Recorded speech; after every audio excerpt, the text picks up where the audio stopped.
இப்போது இதை எடுத்து பிரெட் எடுத்து இந்த மாதிரி சின்ன சின்ன க்யூப்ஸாக வெட்டி வச்சுக்கோங்க. இப்போது இந்த பிரெட்டை சின்ன சின்ன க்யூப்ஸாக இந்த மாதிரி வெட்டி வச்சுக்கோங்க.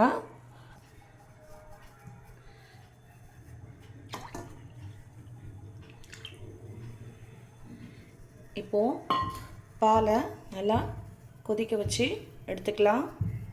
ஒரு கடாய் வச்சு அந்த கடாயில் எண்ணெய் சுட வச்சுக்கலாம். பிரெட்டெல்லாம் போட்டு நல்லா லைட்டாக வறுத்து எடுத்துக்கலாம்.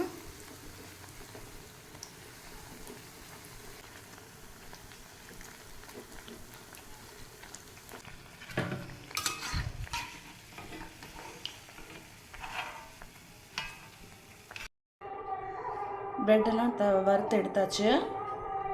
பால் நல்லா கொதித்து வரட்டும். கொதித்து வந்ததும் இல்லை நாம் வறுத்து வச்சுருக்க பிரெட் எல்லாத்தையும் சேர்த்துக்கலாம்.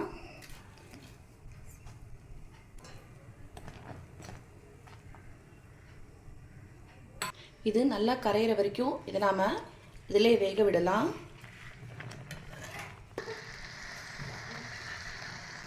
இது இப்போது நல்லா ப்ரெட்டு பாலில் கரைஞ்சிருச்சு. இதில் நாம் சுகர் சேர்த்துக்கலாம்.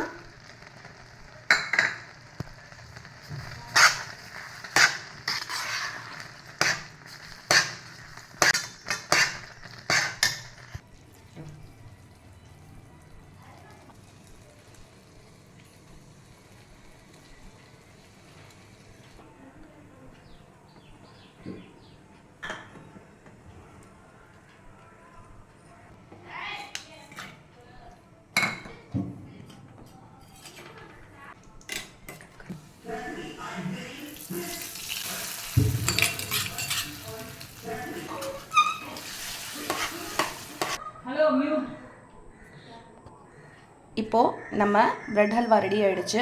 வாங்க சாப்பிட்லாம்.